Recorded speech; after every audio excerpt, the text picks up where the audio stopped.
Hey guys, sorry about that last video. I realized the last 10 minutes got cut off, so I'm just going to pick up right where I left off and finish everything that video I talked about. So yeah, apologize for that error, but here we go. So in the last problem we saw, we ended up with this after factoring by grouping. Now, I want you to notice, and I'm actually going to, well, I should have color-coded it, but it's fine.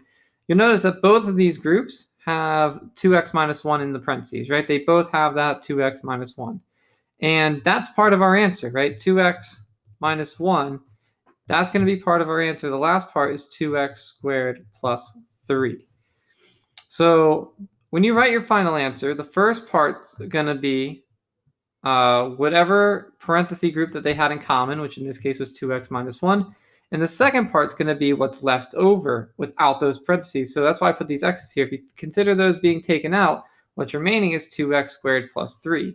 Essentially the GCFs that we had taken out before, right? 2x squared plus 3 makes up that second group as part of our final answer.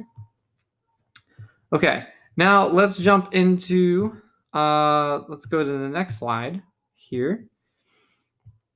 Try out some more examples. So,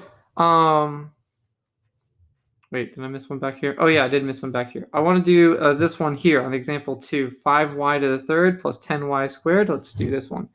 We have 5y to the third plus 10y squared. And minus 4y minus 8. Minus 4y minus 8. Okay, now remember, factor by grouping is only going to happen when you have 4 terms. In this case, you can see we've got 4 terms here.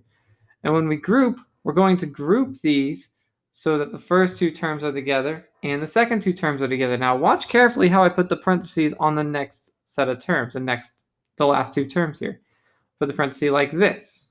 Now notice what I did. I put the parenthesis where the negative was still inside the parenthesis. I didn't leave that negative out. I did not put the parenthesis between the negative and the 4, right? I put the parenthesis so that the negative was inside of that parenthesis. Now there's a very important reason why, right? You'll notice back on the previous problem, I did not do that, right? I put the parenthesis between the plus sign and the 6 here. Because what that means really is if I put the parenthesis there, the 6 is still going to be considered positive regardless, right? A positive 6 with the plus sign in the parentheses or without the plus sign in parentheses, we still see it as a positive 6. Now, if I were to do this the other way, and I put the parenthesis between the negative and the 4, now it looks to us that that 4 inside the parentheses is a positive 4, when it's really not, right? And so we're not factoring in the fact that that negative is really a part of that 4 term. So just general rule of thumb, if you ever have that negative being that first part of that first term in that second group, make sure you include that negative in the parentheses. I'll show you what happens when you don't do that, but let's go ahead and work the rest of this problem out first, and then I'll show you what that causes, that mistake, what that causes to happen, why you end up with the wrong answer if you do it that way. Let's go back, let's finish this problem. So let's look at the GCF of the first group. So the first group, 5 and 10, can both be divided by 5. That's the biggest number we can divide 5 and 10 by. And look at the y's. The first term has 3 y's in it. The second term has 2 y's in it, right? Because it's y to the third power and it's y to the second power. So the question is, how many y's do they each have in common? Well, they each have at least 2 y's in common. Not each term, oops, wrote a 3 there. Both terms don't have y to the third. Both terms have at least a y to the second. So you remember you're taking kind of the minimal out. Pretty sure I discussed that in part in the first part of this video. So 5y squared is our GCF. We're going to factor this out. And now we have to divide and see what's left inside these parentheses. Now 5 divided by 5 will become 1. Y to the third divided by y to the second will be a y. Because we had 3 y's and you're dividing 2 away, it's kind of like a subtraction, if you will, like for the y terms, for the variables. You really are kind of just subtracting how many are there with those exponents. So the top had 3, the bottom had 2, means we're taking away 2, means that there's 1 y remaining. The second term, we have 10 divided by 5. 10 divided by 5 is 2. And if you have two y's on top, but you take both y's away, you take two y's away, then there are no y's remaining, and it's simply just going to be 2. So in parentheses, we have y plus 2. Now, in the second group, both terms are negative. And really, if that first term, with the fact that, remember the parenthesis issue we were dealing with, if that term is a negative, you kind of just by default want to go ahead and divide by a negative, factor out a negative with this. Now, as far as -4 and -8 are concerned, both of these can be divided by -4. So let's divide by -4 and let's factor that -4 out. Now, inside the parentheses, what do we have? Let's divide. -4 divided by -4 is going to be 1. And that y is not going to go anywhere, so it's just 1y. And the second part, -8 divided by -4, turns into a positive 2, because a negative divided by a negative is a positive 2. All right, so now we're here. And remember, when you factor by grouping, you should have the two groups match in parentheses. You'll notice the first one had the y plus 2, and guess what? The second one also has the y plus 2. If they don't match, something went wrong. Now let's write our final answer. Remember, the final answer is just take the parentheses that they have in common, the y plus 2. You don't have to write it twice, you just have to write it once because that's the one thing they have in common. And then look, again, I color-coded this for a very particular reason. Look at what's not in parentheses. 5y squared and -4. And now we are done with the problem. That is our final answer. Now quickly, let me show you the mistake that you would have run into if you didn't do that thing with the negative I was talking about. So 5y to the third plus 10y squared minus 4y minus 8. So let's make the mistake on purpose just so that we can learn from it. But of course, you don't want to do it this way. You've already answered the question. That's our answer there. But let me show you what goes wrong if you put the parenthesis between the negative sign and the 4. So obviously the first group, none of that stuff's going to change. We still would factor out 5y squared. We would still end up 5y squared and then y plus 2. But with the second group, notice, we have a positive 4 kind of indicated in the parentheses and that -8. So you would think, 4 and 8, I can divide 4 out. No big deal, right? The minus sign's still there, so that's going to be fine. The -4 is still going to be there. So it's like it still looks the same as it did before. But what do we end up with inside? We end up with 4y divided by 4 becomes 1y. Again, so far so good. But here, -8 divided by 4 would actually be a -2, a -2, right? And at this point, we would notice that our y plus 2 and our y minus 2 do not match. They're not a matching group. So if that ever happens to you, like they're very close, but they're not the same, then chances are you might have made this mistake, okay, with the whole parentheses. So it's why it's very important that if this number is a negative number, you put the parenthesis around the negative so the negative is included, okay? Otherwise, you'll run into this issue where they don't match and you can't really continue the problem, okay? So be very mindful of that. There's a try example here, so I recommend you give it a go. It should give you the answer and let you work through it. So don't forget to try that for good practice. You want to make sure you're ready for the quiz before you take it, right? Now here there's a video. This lady is a very nice lady. I've met her in person. She works for Pasco County. She's very sweet. She's very smart. She's very good too. So I'll let you guys watch that video. She'll work out those 3 examples. I'm sure, like I said, it will be very helpful for you. So I'll let her do that. I'll work out this one. There is a video for it, but I'll do it myself as well. So we have 6a to the third. Let's put this down here. We have 6a to the third minus 9a squared b minus 9a squared b plus 6ab squared plus 6ab squared and minus 9b to the third. So let's work this one out together.